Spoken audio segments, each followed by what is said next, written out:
¿Qué onda, gente? Bienvenidos a una nueva video reacción. Espero que se encuentren bastante bien. Chicos, yo sé que quizás la mayoría entró por la miniatura. Yo también entré por la miniatura. La miniatura es bastante fuerte. De hecho, no sé ni siquiera por qué tiene esas miniaturas de este canal, que tanto nos gusta, hermano, porque encima hemos reaccionado a como 2 o 3 videos de Detective Abyssal. Son icebergs muy largos. Creo que el último que reaccioné de él fue el de las cámaras de timbre, donde habían personas enfrente de las casas haciendo cosas muy raras. Espero de todo corazón que no salga lo de la miniatura porque...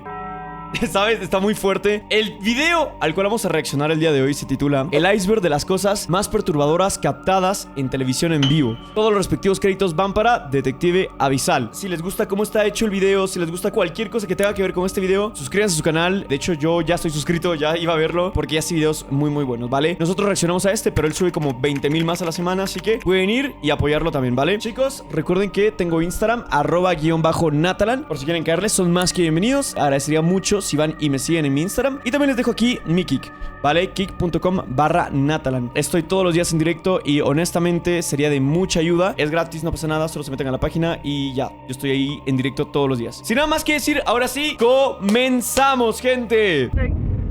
We were standing watching what was going on. The chief planner. 31 momentos perturbadores de la televisión. 31. 7 niveles. Este es God. el iceberg de los momentos más perturbadores de la televisión. He creado esta lista yo mismo, y comenzaremos con los incidentes más extraños y conocidos, para luego descender lentamente hasta las imágenes más inquietantes que se hayan transmitido. Empecemos por la punta. Empecemos por la punta, gente. Nivel 1. Nasubi.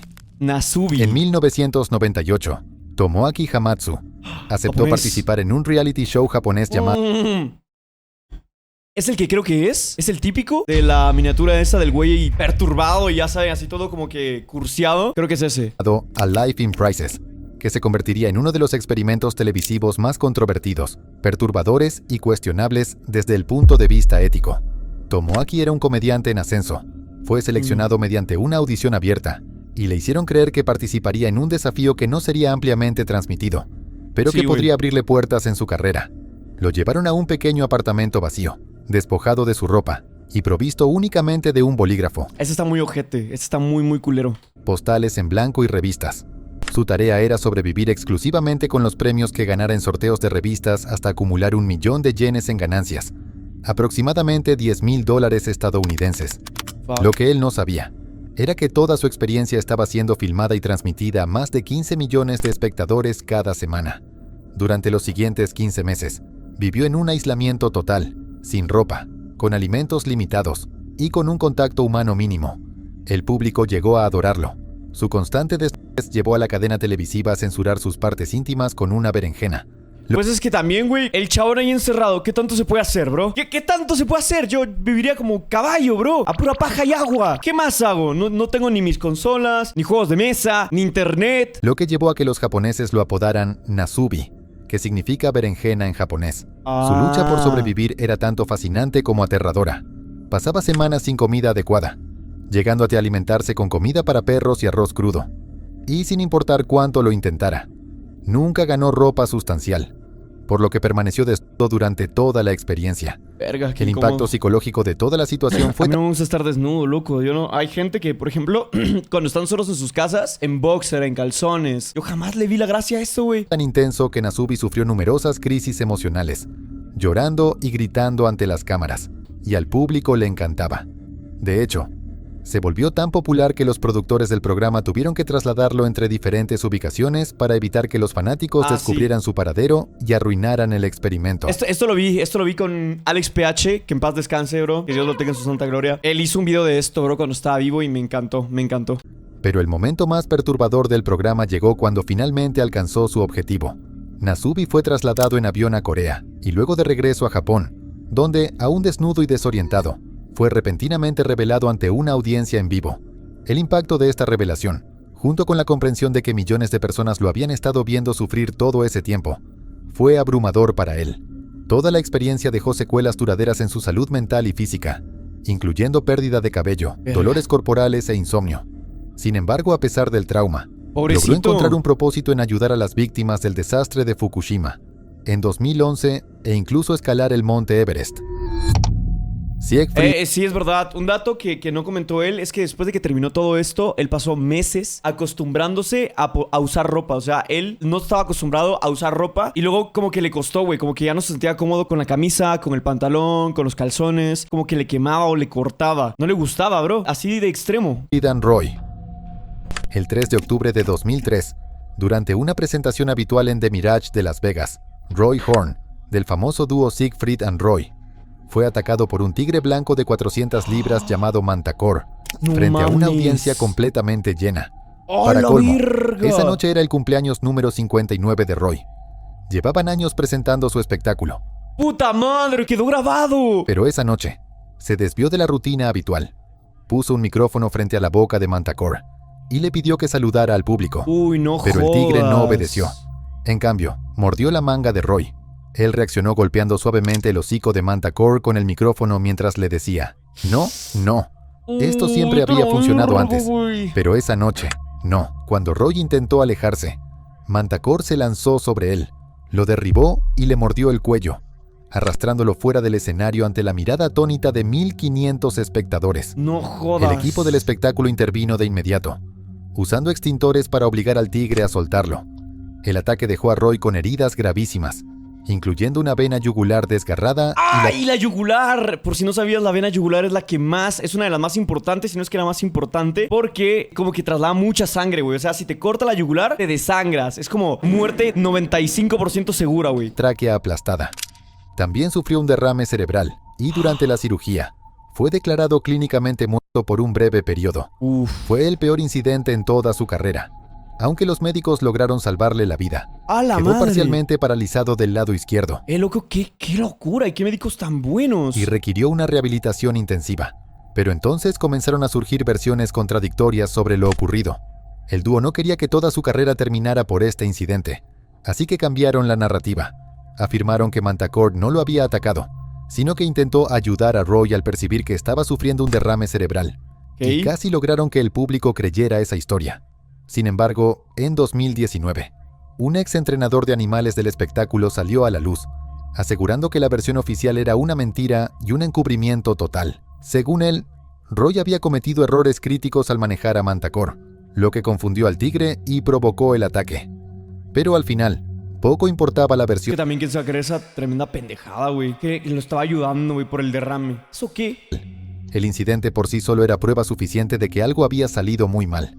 El ataque marcó el fin definitivo del exitoso espectáculo de Siegfried y Roy en Las Vegas, que llevaba 13 años en escena. A pesar de la gravedad de la situación, Roy insistió en que no lastimaran al tigre.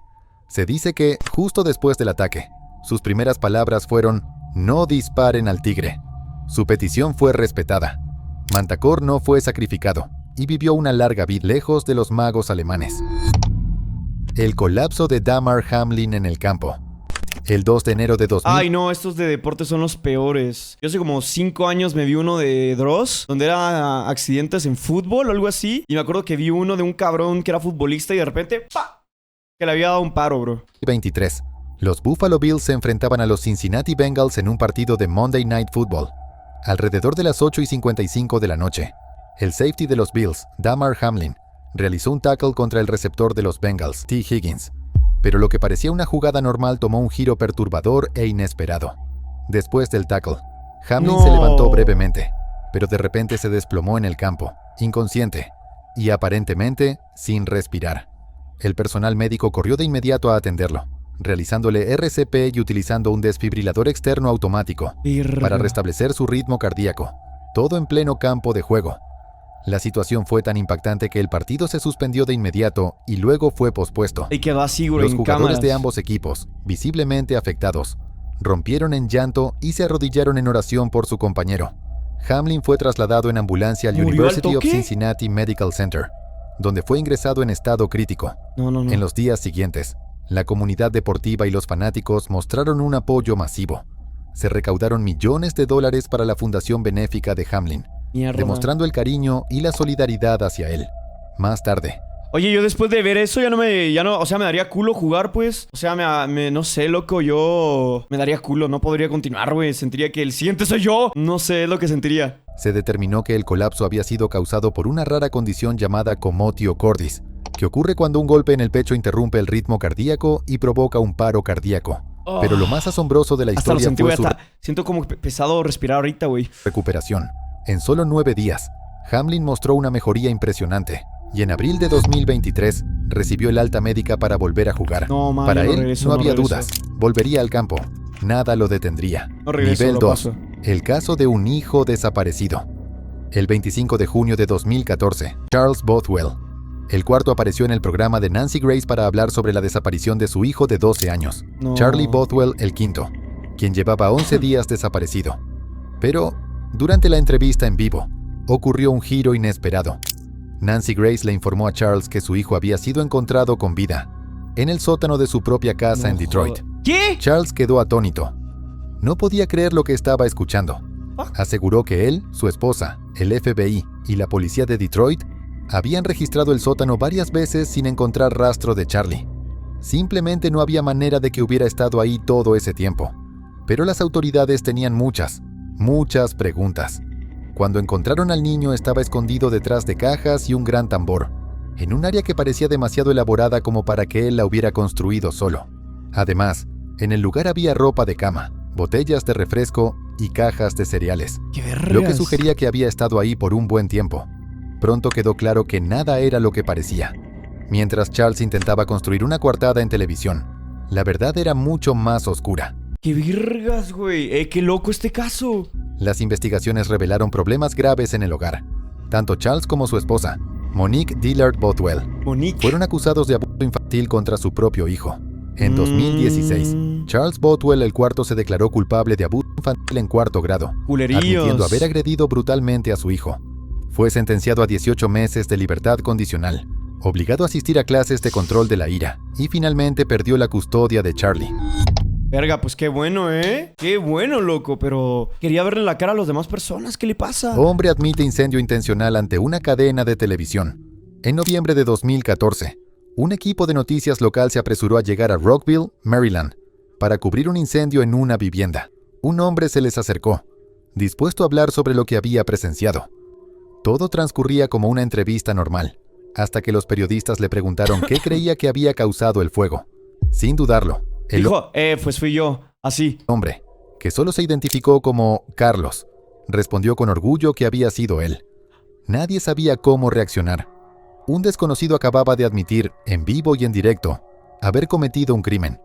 Pero lo más sorprendente fue que ni siquiera parecía importarle. Y comenzó a dar detalles de cómo había provocado el incendio, básicamente incriminándose a sí mismo en televisión. Por supuesto, la confesión en vivo le costó cara. Tan pronto como terminó la entrevista, las autoridades lo arrestaron de inmediato. Pero hubieran puesto el clip donde él decía que era él. Me hubiera gustado verlo. Testimonio transmitido para todos. Tenían toda la evidencia Bueno, o sea, escucharlo más que verlo, porque lo estamos viendo. necesaria para procesarlo. El robo de póker en Berlín.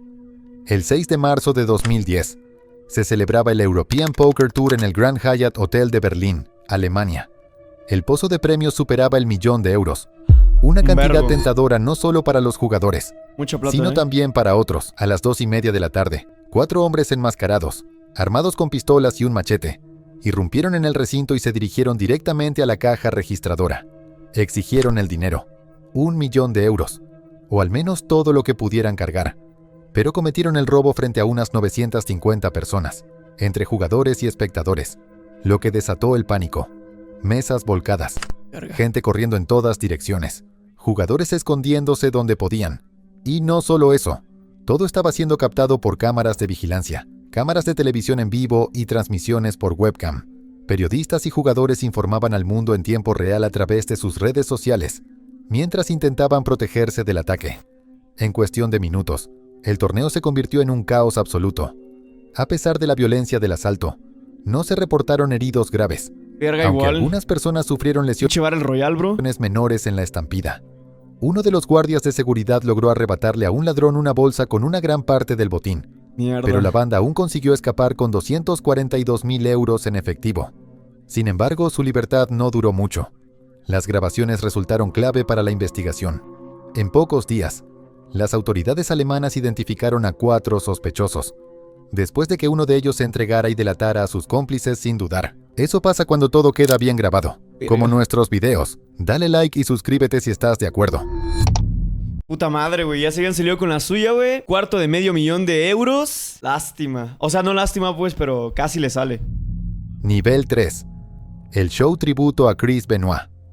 El 25 de junio de 2007, la WWE emitió un especial de 3 horas en Monday Night Raw. Eso también es peligroso, güey. Esto de la WWE también, muchos accidentes, golpes que no tenían que ser golpes, güey. Error de cálculos, un chingo de cosas. Homenaje a Chris Benoit. Apenas un día antes, Chris, su esposa y su hijo habían sido encontrados muertos en lo que parecía ser un triple asesinato. Olvídalo. El tributo fue organizado rápidamente, poco después de que la WWE recibiera la noticia de la tragedia. Sin conocer los detalles, cancelaron el evento programado de Raw y lo reemplazaron con un homenaje que repasaba la carrera de Benoit, clips de sus combates, segmentos de su DVD y entrevistas con luchadores y comentaristas que elogiaban su vida y legado. Todo para honrar a un hombre al que tanto la empresa como los fanáticos admiraban. Sin embargo, a medida que avanzaba el programa, comenzaron a surgir reportes inquietantes. Las muertes habrían ocurrido en días distintos a lo largo del fin de semana. Pero lo más perturbador era que la policía no estaba buscando a otros sospechosos. No fue hasta la última hora del tributo que la verdadera naturaleza de la tragedia empezó a quedar clara. Para ese momento, las autoridades ya sospechaban que Chris había asesinado a su esposa Nancy y a su hijo Daniel antes de quitarse la vida. ¿Qué? Creí que los habían matado. ¡Cabrón! ¡Hijo de perra inestable! ¿Qué te pasa? ¿Tenían problemas mentales o qué? Dejando a la WWE en una situación complicada. Uy. Y hasta habían pasado un documental, güey, sus mejores luchas, sus mejores momentos. Así como, murió un gran hombre. Más que un hombre, un man. Good evening, ladies and gentlemen. Last night on Monday Night Raw, the WWE presented a special tribute show, recognizing the career of Chris Benoit. However, now some 26 hours. Al día siguiente, el 26... Ese es el güey que sale en los clips de... Que está oliendo dinero, ¿no? Y pone una cara todo de... bien maníaca, ¿no? De junio, el entonces presidente de la empresa, Vince McMahon, apareció en SW para abordar la situación. Reconoció que en las últimas 26 horas se habían revelado los verdaderos y horribles detalles de la tragedia. McMahon prometió que no se volvería a mencionar a Chris en la programación y que el enfoque estaría en las víctimas de la tragedia. Therefore, other than my comments, there will be no mention of Mr. Benoit's name tonight. On the contrary, tonight's show will be dedicated to everyone who has been affected by this terrible incident. Fuck. This evening marks the first step of the healing process. Tonight, WWE performers will do what they do better than anyone else in the world. Entertain you. Qué vocesota, ¿no? Hasta el día de hoy, ha cumplido su palabra, mientras que los fanáticos continúan recordando a la familia de Benoit con respeto y pesar.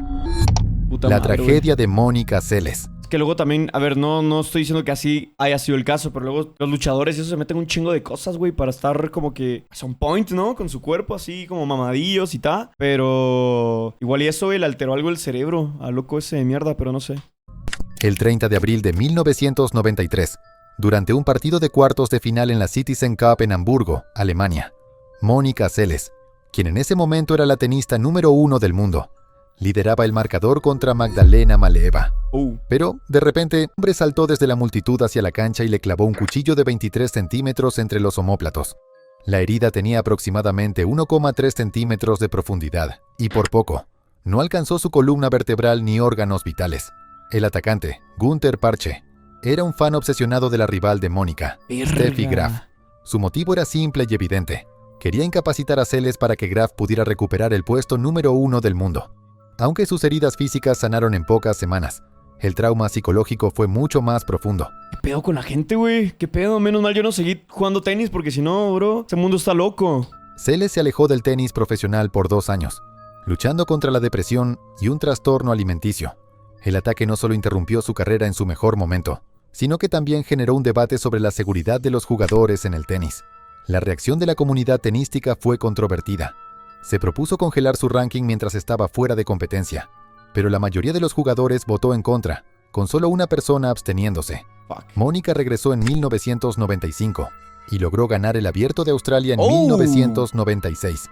Sin embargo, nunca pudo recuperar completamente la forma que tenía antes del ataque. Este sigue siendo uno de los momentos más oscuros en la historia del tenis. alterando drásticamente el destino de una jugadora que muchos consideran una de las mejores de todos los tiempos. Verga. En cuanto a Gunther Parche, fue Este tipo llevó la palabra simp al siguiente nivel, bro. declarado con problemas psicológicos y solo recibió una condena condicional de 2 años, sin pasar un solo día en prisión, a pesar del brutal ataque. ¿Qué? ¿Es neta? ¿En serio? El incendio de Shusha Park. El 11 de enero de 2001, durante la grabación del popular programa infantil brasileño Shusha Park, ocurrió una tragedia que dejó una marca imborrable en la televisión de Brasil. La presentadora, Xuxa Meneghel, estaba interpretando el número musical de cierre junto a sus bailarines cuando un pequeño incendio comenzó en la estructura mecánica de la nave espacial.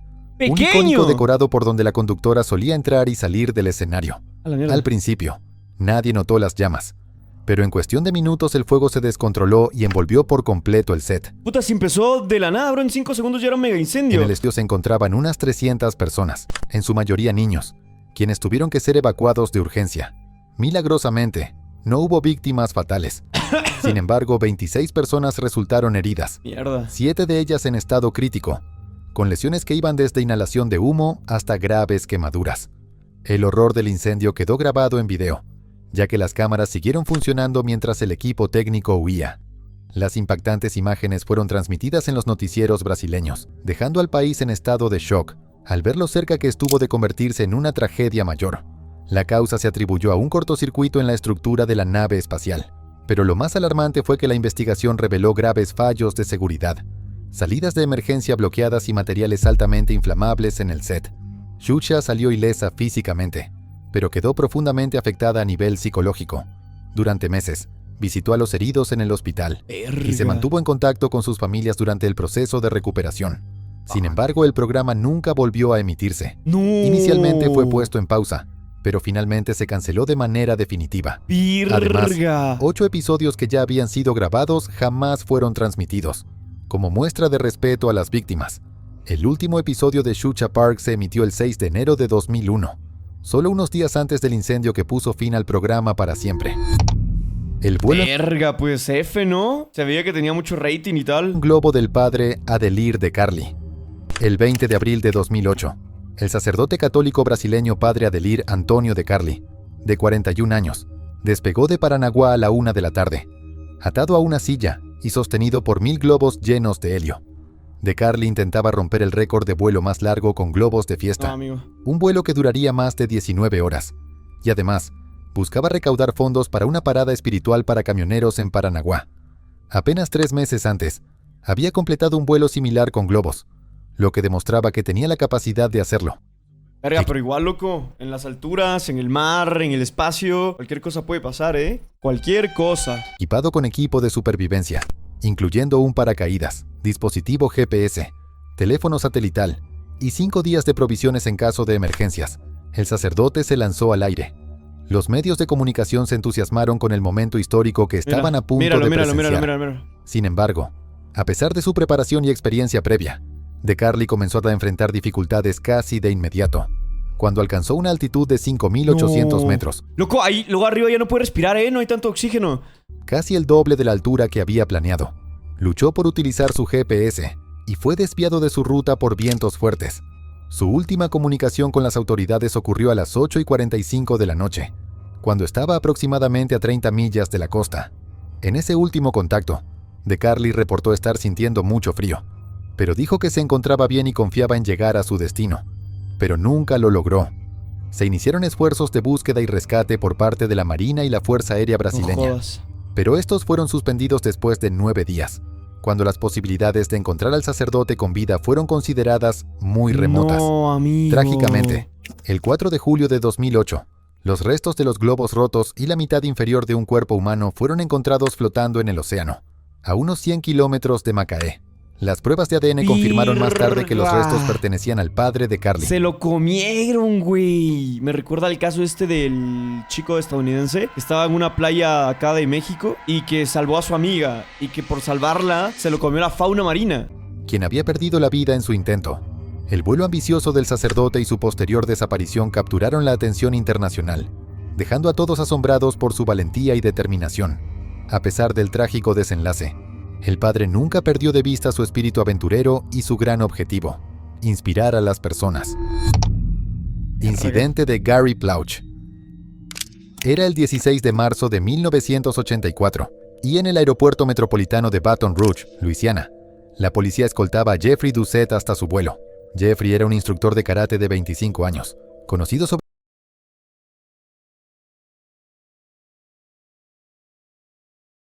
25. todo por haber secuestrado y abusado sexualmente de Jody. Pero cuando Ya sé cuál es. Esto lo vimos ya en otros casos. Y también lo vimos en la copia barata de La Rosa de Guadalupe, güey. La Rosa de Guadalupe también tiene un episodio de esto. él y los agentes pasaban junto a un banco de teléfonos públicos, un hombre con gorra de béisbol y gafas de sol sacó de su bota un revólver del 38 y efectuó un único disparo a bocajarro, Sí, alcanzando a Doucette justo en la cabeza. le dio. Todo el le dio. suceso fue grabado por un equipo de noticias local. Nah, bro. Lo Jeffrey mató. cayó en coma y murió al día siguiente. Pero en cuanto al tirador, resultó que no era otro que Leon Gary Plauche, el padre del chico que había sido secuestrado. Leon había sido avisado de la llegada y lo planeó todo cuidadosamente. El papá planeó la venganza, güey, porque no quería... O sea, él sentía que la justicia que merecía su hijo era darle un tiro en la cabeza a este güey. Decidido a conseguir justicia para su hijo, y creía haberlo conseguido. Inicialmente fue acusado de asesinato en segundo grado, pero finalmente se declaró inocente de homicidio involuntario. Al fin y al cabo, había conseguido lo que quería, pero en una decisión controvertida, recibió una condena suspendida de 7 años, 5 años de libertad condicional y 300 horas de servicios comunitarios, Puta, nada mal, ¿eh? Nada mal. sin cumplir ninguna pena de cárcel por el asesinato del hombre que atormentó a su único hijo. Verga. Pero la reacción a la sentencia fue, en el mejor de los casos, variada. Algunas personas creían que León merecía algún tipo de castigo, mientras que otras opinaban que lo que había hecho era perfectamente comprensible. Incluso él mantuvo que sus acciones estaban justificadas, afirmando que cualquier padre en una situación similar habría hecho lo mismo. Pues sí, güey, pero no siempre se corre con tanta suerte. Jody escribió un libro sobre el incidente y el impacto que tuvo en su vida, y ahora trabaja para educar a los padres sobre cómo proteger a los niños de los depredadores. Nivel 4. Pues ojalá fuera siempre así. Hemos visto otras veces donde hacen justicia con mano propia y les va peor a ellos. Escándalo de Jimmy Savile. Durante décadas, Jimmy Savile fue una de las personalidades más prominentes y reconocidas de la Mira cómo tiene los dientes ese señor, güey, todos podridos. televisión y radio de la BBC, conocido por su participación en ¡Uy, programas el pelo, cabrón! ¿Qué onda, He-Man? infantiles en el Reino Unido. Sin embargo, su reputación, que parecía intachable, dio un giro oscuro y aterrador tras su muerte en 2011. En octubre de 2012, un documental de ITV destapó graves acusaciones de abuso sexual en su contra, Oh. lo que provocó que Igual que el P. Diddy, bro. numerosas víctimas se presentaran para compartir sus historias. Las investigaciones posteriores descubrieron una magnitud alarmante de abusos que se extendió por 6 décadas, con víctimas que iban desde los 5 hasta los 75 años. La Policía Metropolitana lanzó la Operación U-Tree, que identificó casi 600 víctimas de explotación por parte de figuras conocidas, de las cuales 450 denunciaron abusos por parte de Savile únicamente. Aunque públicamente se presentaba como una personalidad inofensiva y un poco excéntrica, el estatus de celebridad y el trabajo filantrópico de Savile le otorgaron acceso ilimitado a individuos vulnerables en diversas instituciones, incluidos hospitales, escuelas y estudios de la BBC. Verga. Y así fue como aprovechó esa confianza para sus propios fines oscuros, cometiendo actos de abuso que dejaron una marca imborrable en las víctimas. El escándalo reveló fallas sistémicas en múltiples instituciones, incluidas la BBC, el NHS, Sistema Nacional de Salud del Reino Unido, y otras organizaciones, que fueron criticadas por no haber prevenido ni abordado los crímenes de Savile. De hecho, informes revelaron que se habían presentado quejas a lo largo de los años, pero estas fueron ignoradas o desestimadas debido a... Es que lo que pasa es que cuando tienes mucha plata, cuando tienes dinero, puedes darte el lujo de hacer este tipo de mamadas, güey. Porque ya la otra vez me vi el documental de P. Diddy y vi que un vergo de mujeres lo denunciaron. Un vergo de mujeres se atrevieron, tuvieron el valor de denunciarlo y nada corrió, nada pasó, güey. Nada porque el P. Diddy hacía pim, pim, pim, pim, pim, no sé qué hacía, pum, pum, ponía una clave del GTA y pum, se libraba de los cargos, güey. No sé qué onda. la reputación de Savile como un popular y respetado personaje público. El caso generó un cambio profundo en la forma en que se manejan las denuncias de abuso sexual y la protección infantil en el Reino Unido. He put his hand straight up my nightdress and we weren't allowed to wear pants. So I was, Unfortunately, I could do nothing. I couldn't stop him because Broadmoor staff would have punished me if I stood up and said what he was doing. They wouldn't have believed me and they would have just punished me. Ok, dijo de que estaba tocándolo de más cuando era niño. El señor rarío lo estaba tocando. O sea, él estaba asustado porque nadie le iba a creer. O sea, él sentía de que si decía algo lo iban a castigar, lo iban a regañar, que todos los miembros del staff y todo eso no le iban a creer. Entonces simplemente pues, se dejó. El escándalo también provocó una reflexión a nivel social sobre el poder que pueden tener las figuras públicas y la importancia de no permitir que la fama encubra crímenes tan graves. El incidente de Louis Conrad en To Catch a Predator. En noviembre de 2006, Louis William Conrad Jr., un fiscal adjunto de 56 años en Texas, se convirtió en el último objetivo del popular programa de NBC To Catch a Predator. Conrad había supuestamente participado en intercambios explícitos con un señuelo que se hacía pasar por un niño de 13 años. Pero a diferencia de otros sospechosos que fueron engañados para presentarse en una casa trampa, él nunca apareció en el lugar predeterminado, lo que representaba un problema para las autoridades. Debido a esto, se tomó la decisión de abordarlo de otra manera, con la fuerza. El 5 de noviembre, el equipo de Dateline de NBC, junto con la policía local, decidió confrontar a Conrad en su casa en Terrell, Texas. Obtuvieron órdenes de registro y arresto, que fueron apresuradas y erróneas. Un equipo SWAT fue llamado al lugar, y al llegar, irrumpieron en su casa. Según los informes, cuando la policía entraba, Conrad dijo: «No voy a hacerle daño a nadie», antes de dispararse en la cabeza con una pistola Browning .380. Luego fue trasladado en helicóptero a un hospital de Dallas, donde fue declarado muerto una hora después. El incidente provocó controversia de inmediato. Los críticos argumentaron que los métodos del programa rozaban el entrapment, provocación para cometer un delito, y que la presencia de las cámaras de televisión pudo haber causado una mayor presión, contribuyendo incluso a la decisión de Conrad de suicidarse. Tras el evento, su hermana, Patricia, presentó una demanda de $105 millones contra NBC Universal, alegando que la cadena fue responsable de la muerte de su hermano y del daño a su reputación. En 2008, NBC llegó a un acuerdo con la demanda por una cantidad no revelada, describiendo el acuerdo como amistoso. Sin embargo, el hecho permanece. El programa causó la muerte de un hombre antes de que se supiera la verdad sobre sus acciones. Este caso desató un debate sobre los límites éticos de programas de televisión que buscan atrapar a delincuentes, la responsabilidad de los medios de comunicación y las consecuencias de sus métodos. La tragedia de The Jenny Jones Show. Oye, pues estuvo la chingada eso, ¿eh? El 6 de marzo de 1995, Jonathan Schmitz, un hombre de 24 años de Michigan, participó en el programa The Jenny Jones Show, en un segmento titulado Secretos Osos. Lo que Jonathan no sabía era que su amigo Scott Amedure, de 32 años, también estaba presente para revelar sus sentimientos románticos hacia él. Durante la grabación, Scott expresó sus fantasías sobre Jonathan, que incluían fresas, crema batida y una hamaca. Okay, you think about you have fantasies about him? I've had a couple, yeah. Yeah, you had when he was under the car, you had a fantasy about him. Yeah, something to do with like brake oil, line snapping, and I think Scott. Jonathan, que se identificaba como heterosexual, mostró claramente incomodidad, pero trató de restarle importancia riendo. Sin embargo, el programa nunca se emitió debido a los trágicos acontecimientos que siguieron. Solo 3 días después de la grabación, el 9 de marzo de 1995, Jonathan encontró una nota sugestiva de Scott en su casa. La nota dejaba claro que Scott no había superado su enamoramiento, lo que enfureció a Jonathan. Humillado y abrumado por la vergüenza, Jonathan compró una escopeta, condujo hasta la casa móvil de Scott en Lake Orion, Michigan, y lo confrontó. Después de confirmar que él había dejado la nota, le disparó 2 veces en el pecho, matándolo al instante. Verga. Yo creo que fue extremista eso. Tras el tiroteo, Jonathan llamó al 911 para confesar, diciendo a las autoridades que la vergüenza por la exposición en televisión había sido su único motivo.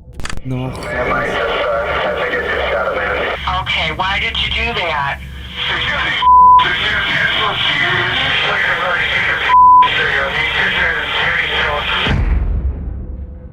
Fue arrestado. Básicamente está diciendo que lo dejó en ridículo y que no sé qué tanto en televisión nacional y que él no podía con esa vergüenza. Acusado de asesinato en primer grado de inmediato.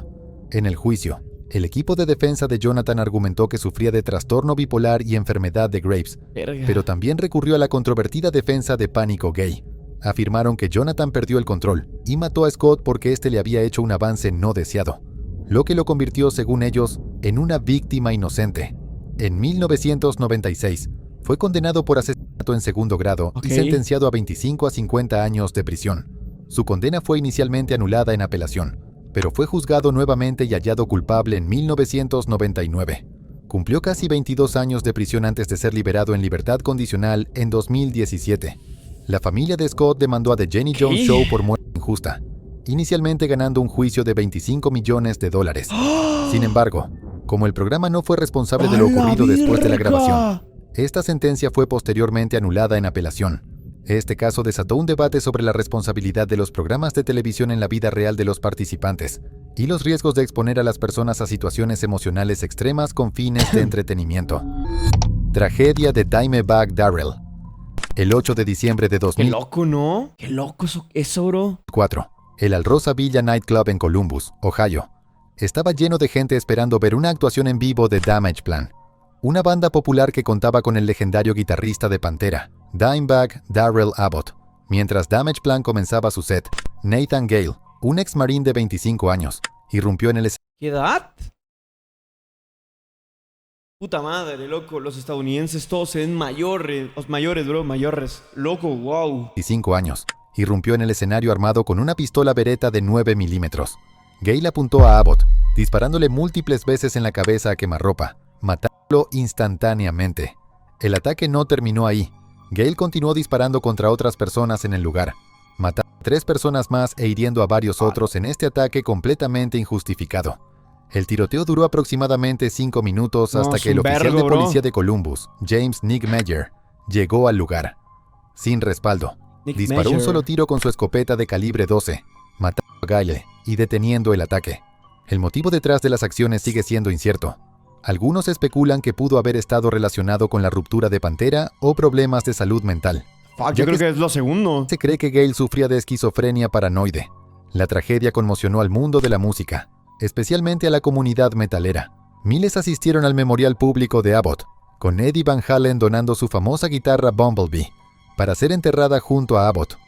A 20 años del trágico suceso, el legado de Dimebag Darrell sigue siendo celebrado por sus fanáticos y músicos, aunque el incidente cambió para siempre la dinámica entre los artistas y el público en el mundo del metal. Verga, sí. El- Que luego nunca sabes cuándo te vas a topar con un loco, güey, mentalmente inestable, que te haga cosas y que en el peor de los casos, güey, tenga un arma y haga alguna estupidez. Eso siempre es una moneda al aire, güey. ¿Tú crees que todos los que me están viendo ahora mismo en el chat están mentalmente bien? Probablemente no. Probablemente haya una persona que padezca de algo, güey. Y qué sé, güey, no estoy diciendo que voy a hacer algo malo, pero hay muchas personas. Es mi punto, ¿vale? El tiroteo de Albert Dryden.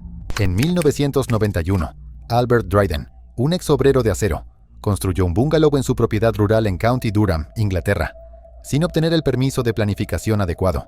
Durante los 3 años siguientes, se encontró en medio de una disputa legal interminable con el Derwent-Side District Council, una disputa que finalmente perdió.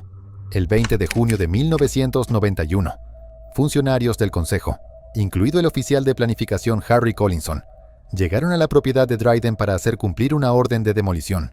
Sin embargo, esta no sería una visita ordinaria. Verga. Las cámaras de la BBC estaban grabando el evento para el programa de noticias regionales Look North.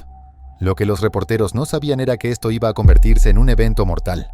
Después de que el intento de hacer cumplir la orden fracasara, Albert tomó un revólver 455 Webley Mark VI. Harry, aparentemente ajeno al peligro inminente, pidió a los camarógrafos que grabaran el arma de Albert. Madre. Antes de que pudieran hacerlo, Albert Oh. disparó, ¡Oh! alcanzando a Harry en el pecho a quemarropa. En el caos que siguió, ¡Verga! O sea, llegó, dijo, hey, graben esto, graba esto, enfoca mi arma, enfócala bien, enfócame la cara. ¿Listos? Verga. continuó disparando, hiriendo a un reportero de la BBC en el brazo y a un oficial de policía en el trasero. Oh, le dieron en el culo, bro, como en la película de... En la película esta de Will Smith y el otro güey que se le parece, güey, que... Bad Boys. We were standing watching what was going on. The chief planner was trying to persuade the chap to move out the way and let the digger go in. And then a shot rang out. The chief planner fell to the ground, and I felt a shot in the arm. And I've clearly been shot here in the arm. También intentó disparar a un abogado del consejo, todo para poner fin a la oposición a su bungalow. El asesinato fue capturado en cámara y transmitido en vivo por televisión, Qué locura, hermano. convirtiéndolo en uno de los crímenes más notorios en el noreste de Inglaterra. El posterior enfrentamiento no duró mucho. Albert estaba superado en número y en armas por la policía armada, y se entregó a regañadientes. Durante su juicio, Es que todo estaba capturado, güey. ¿Qué ibas a hacer? Nada. en 1992, el jurado rechazó su defensa de manera abrumadora, encontrándolo culpable de asesinato, intento de asesinato y lesiones con intención. Albert fue condenado a cadena perpetua. Tras pasar 26 años en prisión, sufrió un derrame cerebral y fue liberado por razones humanitarias en 2017. Pasó sus últimos meses en un hogar de cuidado, donde murió el 15 de septiembre de 2018 a los 78 años. Verga. Nivel 5. El atraco de la bomba de pizza. Brian Wells. El 28 de agosto de 2003, Brian Wells, un hombre de 46 años y repartidor de pizzas, entró en una sucursal del banco PNC en Erie, Pensilvania, con una bomba atada al cuello. Le entregó al cajero una nota que decía que, si no le daban $250,000, la bomba explotaría. Y él La moriría. típica. Hay un vergo de películas de esto, güey. Un vergo de casos también de robos y todo eso de ¡traigo una bomba! ¡Traigo una bomba! Sin embargo, Brian salió del banco con solo $8,702 y fue rápidamente detenido por la policía al salir. No había duda de que el atraco había sido un desastre rotundo. Solo que Brian aparentemente no formaba parte de ningún atraco. Le dijo a la policía que había sido obligado a cometer el robo por 3 hombres de raza negra que le habían puesto la bomba en el cuello. ¿Sí? Pero mientras estaba esposado en un estacionamiento esperando que el escuadrón antibombas lo ¿Y si fue así, güey? desactivara, el dispositivo comenzó a hacer un ruido de tic-taqueo. A medida que la policía corría a ponerse a salvo, Brian comenzó a entrar en pánico y a alterarse hasta que la bomba detonó, Era real. matándolo instantáneamente. Sin embargo, después de su muerte, la investigación reveló un giro sorprendente. Wells no era una víctima inocente en absoluto. ¿Ah, no? Era un participante activo en el complot. Las olvídalo. autoridades descubrieron que el atraco formaba parte de un plan más grande y complicado. Los cerebros detrás del crimen no estaban interesados en el dinero del robo. Simplemente se usaría para pagar a un sicario. El verdadero objetivo era asesinar al padre de uno de los conspiradores para reclamar una herencia. Fuck. El plan era demasiado complicado, con una especie de búsqueda del tesoro, con una cantidad de tareas cronometradas que Wells debía completar para desactivar la bomba. Sin embargo, más tarde se determinó que nunca podría haber sido desactivada de manera segura, lo que hacía que la supervivencia de Wells fuera imposible. Mierda. En realidad, era solo una distracción Era una distracción, bro. Justo. prescindible. El caso tardó años en resolverse, complicado por las muertes de testigos clave y los problemas de salud mental de algunos de los Locura, conspiradores. Pero finalmente, en 2008, los demás cerebros del crimen fueron condenados a 45 años de prisión, o a cadena perpetua más 30 años. Qué locura, El güey. ataque- Y todo por una herencia. Es que lo que se llega a hacer por plata es una locura, güey. Si matan aquí en Latinoamérica por $1,000, güey. Con tanque de San Diego. El 17 de mayo de 1995, Sean Timothy Nelson, un veterano del ejército de 35 años, llegó a su punto de quiebre. Durante años había estado luchando con dificultades económicas, abuso de sustancias y problemas personales. No importaba cuánto lo intentara, no lograba volver a ponerse de pie. Así que, a las 6:30 de la tarde, Sean entró en el arsenal de la Guardia Nacional del Ejército de California, en busca de algo con lo que expresar sus frustraciones. Después de no poder arrancar 2 tanques, logró activar el tanque M60 A3 Patton de 57 toneladas. Mierda. De repente, Sean atravesó la puerta del arsenal y condujo el tanque a través de vecindarios residenciales. Durante los siguientes 23 minutos, aplastó más de 40 vehículos, destruyó postes de electricidad, Puta, qué hidrantes locura. y semáforos. Fuck, imagínate eso, loco. Un cabrón que se metió a un tanque y anda ahí como loco. Dejando un rastro de destrucción y cortando el suministro eléctrico a aproximadamente 5,100 hogares. ¡Hala! A medida que maniobraba el tanque en la carretera, la policía lo persiguió, Inga pero tu fueron en roña. su mayoría impotentes contra el vehículo fuertemente blindado. La persecución fue capturada en vivo por helicópteros de noticias, creando una escena surrealista que recordaba una zona de guerra, A la mientras el mierda. tanque avanzaba por una carretera pública. Pero la Rampage llegó a su fin cuando Sean intentó cruzar hacia los carriles norte de la SR-163. El tanque había sido imparable hasta ese momento. Sin embargo, quedó atascado en una barrera de concreto, At the World of Tanks, dice. perdiendo una de sus orugas. 4 oficiales de policía subieron al tanque inmovilizado y abrieron la escotilla utilizando cortadores de pernos, finalmente logrando atrapar al hombre que había causado una destrucción incalculable en la ciudad. A la mierda. Pero cuando Sean se negó a rendirse y siguió intentando liberar el tanque, Disparó. Un oficial se inclinó y disparó un tiro, hiriendo a Nelson en el cuello. Luego, fue extraído del tanque y llevado al hospital Sharp Memorial, donde más tarde murió a causa de sus heridas.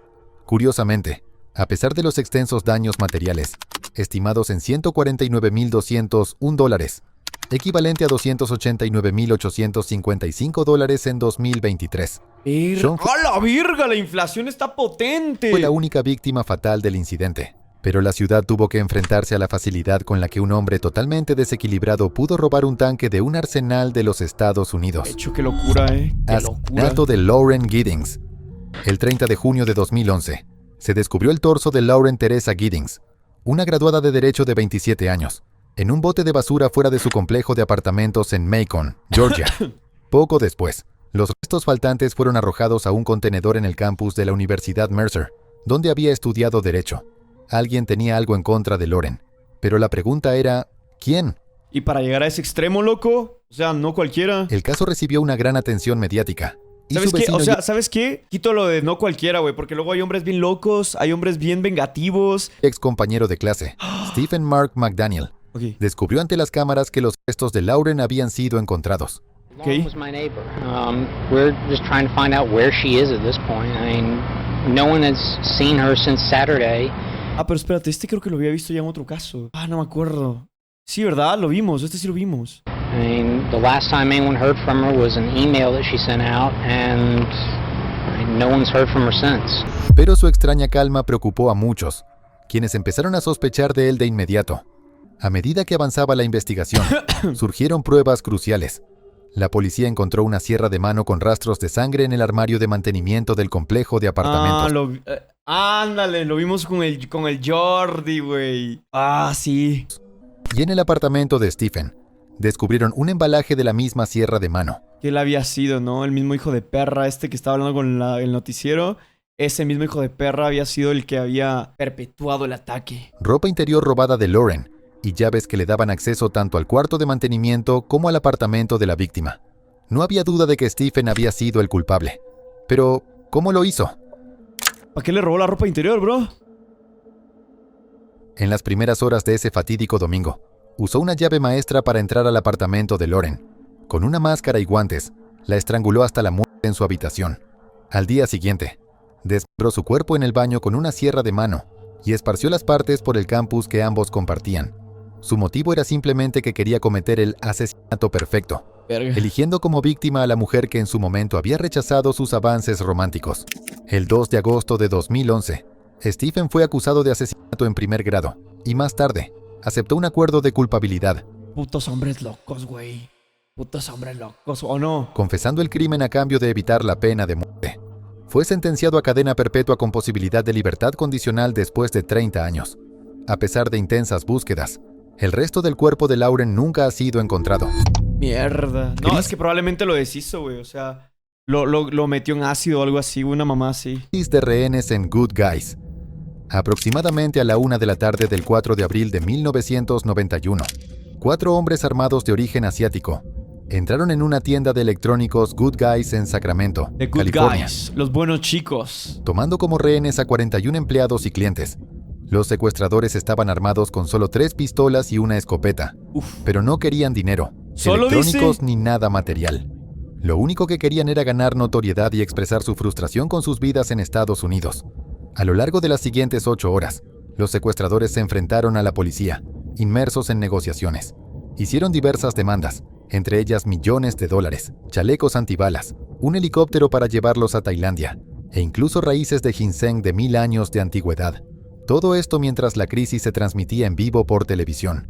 A medida que las negociaciones con las fuerzas del orden se alargaban, los secuestradores se volvían cada vez más erráticos y violentos.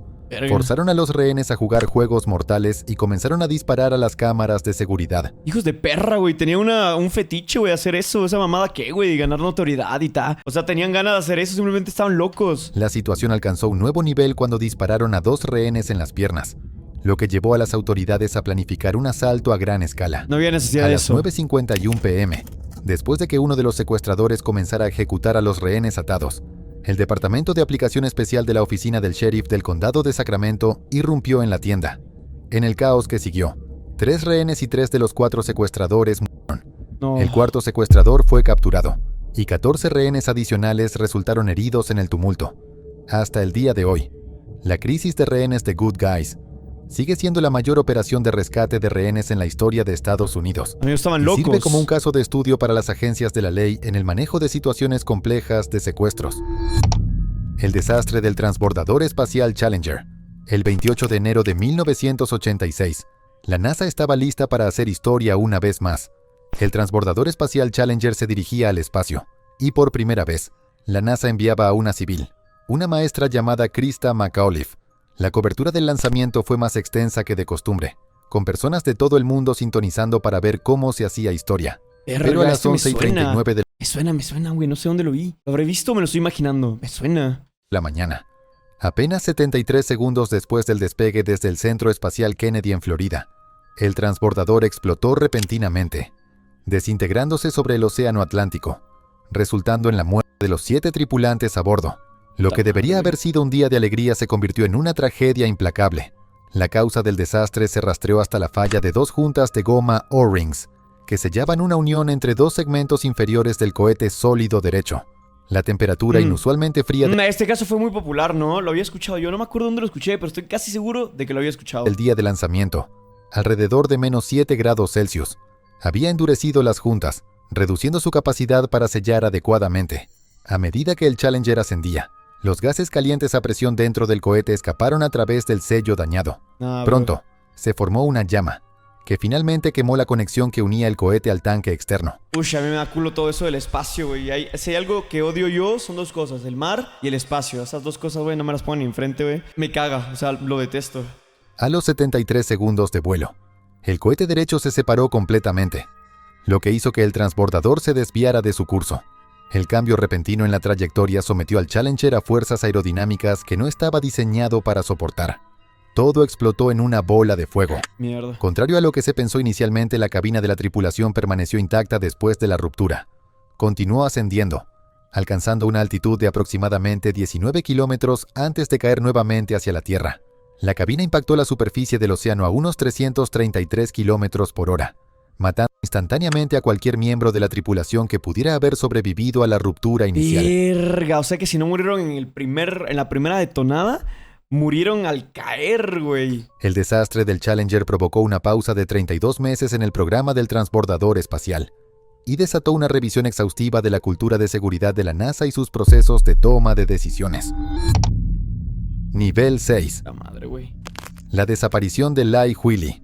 El 6 de julio de 2020, Lai Huili, una mujer de 53 años de Hangzhou, China, fue reportada como desaparecida por su esposo, Xu.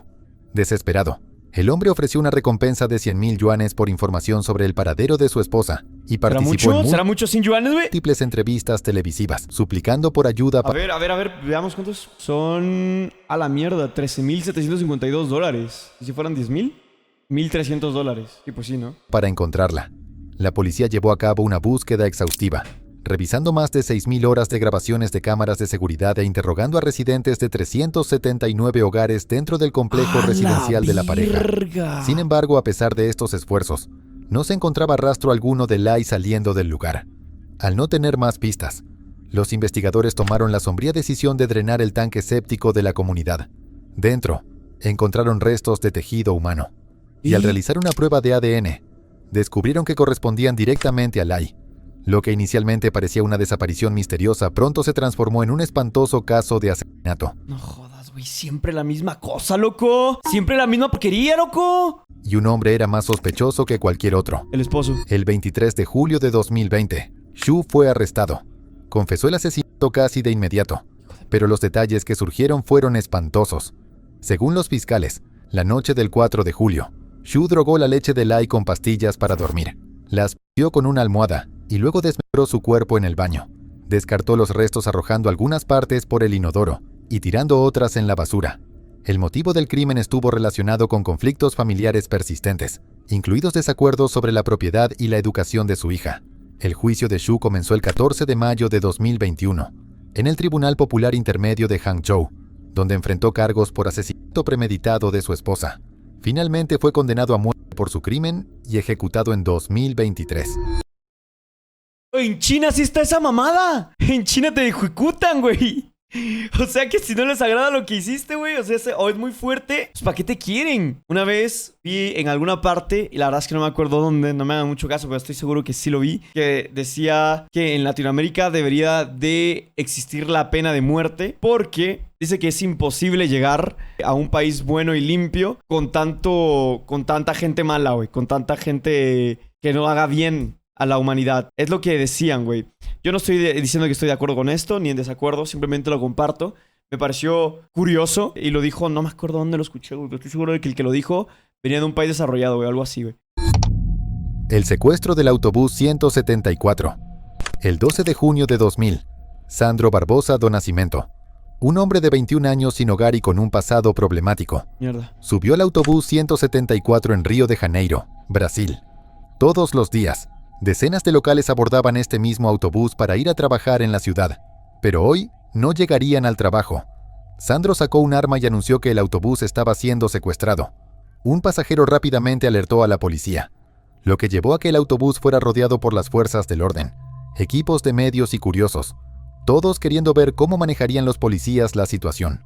Sin embargo, todas las negociaciones fracasaron miserablemente. Verga. Y las demandas de Sandro de recibir armas y un nuevo conductor fueron rápidamente rechazadas. ¿Alguna vez sí han servido de algo las negociaciones? Yo siempre veo en películas, en series, en documentales, que nunca sirven, güey, solo es para ganar tiempo. Sintió que no tenía otra opción que amenazar las vidas de los rehenes hasta que la policía lo tomara en serio.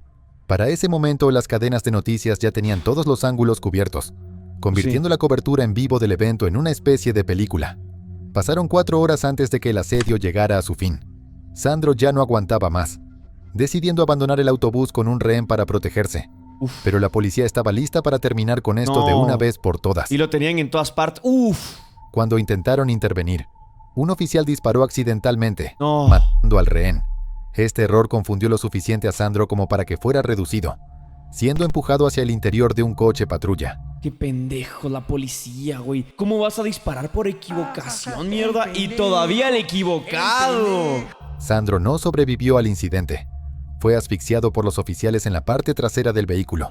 Una situación que los agentes luego dijeron que fue un intento fallido de sedarlo, aunque las circunstancias siguen siendo polémicas hasta el día de hoy. ¡A la verga! ¡Qué horror, hermano! Lo que quedó grabado sus últimos momentos de vida, güey. Más tarde se descubrió que Sandro era uno de los sobrevivientes de la infame masacre de Candelaria, donde la policía de Río abrió fuego contra jóvenes sin hogar, lo que volvió a llamar la atención pública sobre el manejo deficiente de situaciones críticas por parte de la policía brasileña. El asedio de Sydney. A las 9:44 de la mañana de un día común de diciembre, en el Lind Café de Sydney, Australia, Manharon Moniz, un ciudadano australiano de origen iraní, entró, sacó un arma y tomó a 18 personas como rehenes. Verga. Moniz tenía un historial de cargos criminales y problemas de salud mental, pero también tenía una misión. Forzó a los rehenes a sostener una bandera islámica negra en la ventana del café, afirmando que actuaba en nombre del Estado Islámico, aunque sus verdaderos motivos nunca quedaron claros. Por todo lo que sabían, podría haber estado inventando esa historia. El asedio duró 16 horas, durante las cuales 5 rehenes lograron escapar. A lo largo de la crisis, la policía adoptó una estrategia de contener y negociar, esperando resolver la situación mediante la diplomacia, no con armas o fuerza. Pero a las 2:03 de la tarde del 16 de diciembre, Moniz disparó su primer tiro. 10 minutos después, ejecutó al gerente del café, Tory Johnson, para enviar un mensaje. Para ese momento la policía ya no podía contener ni negociar. Tenían que actuar. La policía asaltó el edificio. Sin embargo, durante la operación, Moniz fue asesinado. Y tristemente, también un rehén que fue alcanzado por el fuego Se ve como una misión del Call of Duty, cabrón. Chingo de balas. cruzado. 3 personas murieron, incluyendo a Moniz. Otros 3 rehenes y un oficial de policía resultaron heridos. Tras el suceso, se plantearon preguntas sobre la respuesta y las decisiones tomadas por la policía durante la crisis. La estrategia de contener y negociar fue ampliamente criticada por ser inconcebiblemente estúpida. Verga. Incluso una investigación forense en 2017 dictaminó que la policía debería haber entrado al café mucho antes, Sí, pues sí. específicamente después de que Moniz disparara su primer tiro. A veces la policía El hace evento se como que ciertas mamadas, güey, que o sea, tú dirías, ¿por qué no actuaron de esta forma, güey? Era más fácil y hubiera salido menos gente herida, bro. recuerda anualmente, con servicios memoriales celebrados en Martin Place para honrar a las víctimas y la resiliencia de la comunidad de Sydney. El incidente de Daniel Victor Jones. Daniel Victor Jones, un hombre de 40 años, trabajador de mantenimiento en Long Beach, California, había sido diagnosticado con cáncer. Ya era VIH positivo y luchaba por pagar su tratamiento médico. Ahora, estaba casi seguro de que iba a morir, de una forma u otra. No tenía nada que perder. El 30 de abril de 1998, alrededor de las 3 de la tarde, condujo su camioneta hasta el intercambio entre la Harbor Freeway y la Century Freeway. Se bajó, tomó una escopeta cargada y empezó a apuntarla hacia los vehículos que pasaban. La policía se movilizó rápidamente para contener la situación, cerrando ambas autopistas. Pero Daniel llamó al 911 él mismo, expresando su angustia por el maltrato de las organizaciones de mantenimiento de la salud, HMOs, por sus siglas en inglés, y las dificultades que enfrentaba para acceder a la atención médica. Durante los 50 minutos del enfrentamiento, Jones desplegó una pancarta que decía: "Las HMOs solo buscan dinero. Vive libre, ama seguro o muere", que mostró a los helicópteros de noticias que cubrían el incidente en vivo. También lanzó una bolsa con una cinta pregrabada sobre la pared del freeway, la cual más tarde sería recuperada por las autoridades. ¿Y esa A motiza? medida que la situación se intensificaba, Jones prendió fuego a su camioneta con un cóctel Molotov. Salió del vehículo envuelto en llamas, logrando apagarse pero dejando a su perro, Gladys, morir en el camión incendiado. En un último y sorprendente acto, transmitido en vivo por televisión, recuperó su escopeta, la colocó debajo de su barbilla y se disparó fatalmente alrededor de las 3:50 de la tarde. La naturaleza gráfica Puta del madre, incidente pero ¿y el perro qué tenía la culpa, hijo de tu perra madre? dejó atónitos a los televidentes, especialmente porque interrumpió la programación vespertina. Nah, bro. El suicidio de Jones fue una protesta contra el sistema de salud que sentía que lo había fallado. Mierda. La cinta que dejó atrás reveló sus luchas con sus enfermedades y su decisión de no seguir luchando. Pero el mensaje fue claro. Quería resaltar los problemas relacionados con el acceso a la atención médica y la responsabilidad de los medios de comunicación para cubrirlo, temas que siguen siendo relevantes hoy en día, como hemos visto en incidentes más recientes. Nivel 7. Güey, tenía cáncer y VIH, sentía que no tenía nada que perder, güey, hizo todo su desvergue. El asesinato en los Juegos Olímpicos de Múnich. El 5 de septiembre de 1972, durante los Juegos Olímpicos de verano en Múnich, Alemania Occidental, 8 miembros del grupo militante palestino Septiembre Negro infiltraron la Villa Olímpica. Aproximadamente a las 4:30 de la mañana, los terroristas escalaron una cerca de 2 metros y se abrieron paso hacia el edificio que albergaba a la delegación israelí. El árbitro de lucha libre, Joseph Gutfreund, y el entrenador Moshe Weinberg intentaron resistir la toma, pero Weinberg fue disparado y asesinado al instante. Verga. Los terroristas luego tomaron como rehenes a 9 atletas israelíes, exigiendo la liberación de 200 prisioneros palestinos en Israel y 2 miembros de la facción alemana del Ejército Rojo. A medida que se extendía la noticia del ataque, el mundo miraba en shock cómo se desarrollaba la situación. Hay una película de este caso. ¿Cuál es el nombre? Yo no lo conozco. Los Juegos Olímpicos fueron suspendidos durante un día mientras comenzaban las negociaciones. Además de la liberación palestina, los terroristas exigieron un paso seguro hacia el Cairo con sus rehenes. Las autoridades alemanas aceptaron, pero en secreto estaban planeando una emboscada en la base aérea de Fürstenfeldbruck. Desafortunadamente, ese intento de rescate iba a empeorar la situación. Los francotiradores alemanes eran inexpertos y mal equipados, y había una falta de coordinación adecuada. Cuando los helicópteros que todos los ingredientes para hacer comida de mierda, bro, transportaban a los terroristas y los rehenes llegaron a la base aérea, comenzó un tiroteo. Al darse cuenta de que habían sido engañados, los terroristas abrieron fuego. En el caos que siguió, los 9 rehenes israelíes fueron asesinados. Un oficial de policía alemán perdió la vida, y 5 de los 8 terroristas fueron muertos, mientras que 3 fueron capturados. Una el masacre, trágico evento bro. terminó alrededor de las 12:30 de la noche del 6 de septiembre. Una masacre. Después de casi 20 horas. La masacre de Múnich marcó la primera vez que una audiencia global fue testigo de un ataque terrorista en vivo por televisión, y obligó a los Juegos Olímpicos a mejorar su seguridad.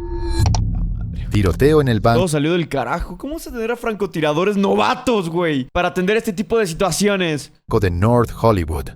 El 28 de febrero de 1997, en Los Ángeles, California, 2 ladrones de bancos fuertemente armados, Larry Eugene Phillips Jr. y Emil Decheval Matasoriano, intentaron robar una sucursal del Bank of America, cabrón, hasta el apellido lo delata, en North Hollywood. A las 9:17 de la mañana, los ladrones entraron al banco, vestidos con chalecos antibalas y portando armas automáticas modificadas.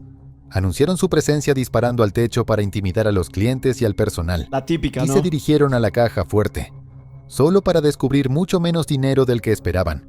Resultó que el horario de entrega del banco había cambiado. Un detalle crítico que habrían conocido si hubieran planeado adecuadamente el robo. Larry y Emil salieron del banco con aproximadamente $303,305, pero fueron confrontados de inmediato por oficiales del LAPD. En lugar de rendirse, los ladrones abrieron fuego, iniciando una brutal batalla de 44 minutos. La policía se encontró gravemente superada en armamento. Las armas de los ladrones podían disparar hasta 10 balas por segundo, penetrando fácilmente los vehículos policiales, los chalecos antibalas. Y los oficiales, armados principalmente con pistolas, luchaban por contener la situación. Larry y Emil dispararon más de 1,100 balas, hiriendo a 11 oficiales y 8 civiles. 1,100 Y cuando balas. tuvieron la oportunidad, los ladrones intentaron huir, pero Emil traicionó a su compañero, huyendo en un vehículo y dejando a Larry atrás a pie. La típica también. A medida que la policía se acercaba, comenzó a darse cuenta de que no tenía oportunidad de escapar del lío que había creado. Con los helicópteros de noticias cubriendo todo el evento, Larry fue acorralado y gravemente herido por disparos. Decidió, ante el mundo, quitarse la vida. Emil no llegó mucho más lejos. Aunque la armadura lo había protegido, había recibido 29 disparos en sus piernas desprotegidas y murió desangrado tras intentar secuestrar un vehículo civil. ¡Qué vergas! ¡29 tiros en las piernas! El tiroteo de North Hollywood expuso la insuficiencia del equipo policial frente a criminales fuertemente armados. Como resultado, el LAPD recibió 600 rifles M16 del Pentágono, para estar mejor preparados para situaciones similares en el futuro. El incendio del Nightclub Station. El 20 de febrero de 2003, en West Warwick, Rhode Island, la banda Jack Russell's Great White estaba actuando en el Nightclub Station, un pequeño pero muy popular local de la ciudad. Otro caso de bandas de rock, güey. Pero antes de que terminaran Ya es el segundo. su primera canción, la situación se volvió mortal. Los fuegos artificiales utilizados como parte del espectáculo de la banda encendieron el material acústico inflamable que recubría las paredes y el techo cerca del escenario. En segundos, las llamas se extendieron rápidamente por todo el techo y las paredes. Inicialmente muchos en Pendejos, nada más voy a decir eso. la audiencia pensaron que el fuego era parte del show, pero rápidamente comenzó el pánico a medida que la situación empeoraba. El humo fue visible en las puertas de salida en menos de 1 minuto, y las llamas atravesaron el techo en menos de 5. El nightclub, que carecía de un sistema de rociadores, se envolvió en llamas en tan solo 6 minutos. No mames. Y a pesar de tener 4 salidas, la mayoría de los asistentes intentaron escapar por la entrada principal, No lo que jodas. creó un cuello de botella mortal. El pasillo estrecho que conducía Taparon las salidas, güey. Como todos querían salir, las taparon y valió verga, güey, los de atrás. a esa única salida se bloqueó mientras las personas se empujaban desesperadamente para salir, lo que resultó en numerosas muertes y heridas.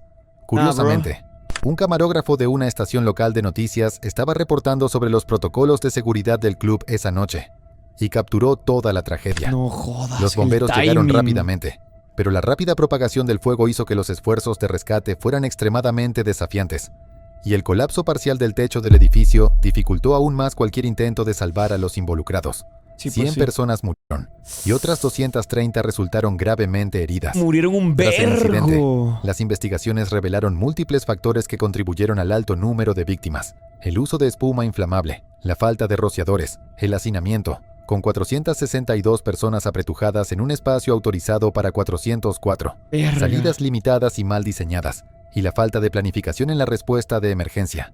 La tragedia dio lugar a numerosas consecuencias legales y provocó cambios en las regulaciones de seguridad contra incendios. Los dueños del nightclub y el manager de la gira de la banda enfrentaron cargos criminales, y las demandas civiles resultaron en Esas millones pinches miniaturas, ¿qué, güey? Es que mira las miniaturas que pone este cabrón. Me las censuras, güey. No sé si me las tienes que censurar, güey, pero... de dólares en acuerdos. Ok, pues bueno. Buen video, ¿eh? Que hagan la kick, chicos. Kick.com/Natalan, muchachos.